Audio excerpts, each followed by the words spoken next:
అన్నా 2 మజ్జిగమా. సరే అన్నా. అన్నా వేసినారా అన్న తీసుకుంటావు?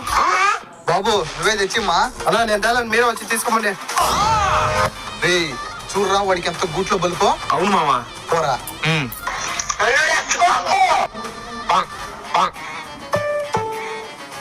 అట్లుంటది మనతోని. రే డబ్బులు కట్టేసిండు, ఇప్పుడు నువ్వే తెచ్చిరా. తెచ్చుకోవద్దు. చాలా పాపంరా.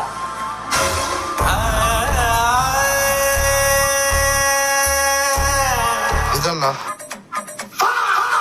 ఏమైందిరా?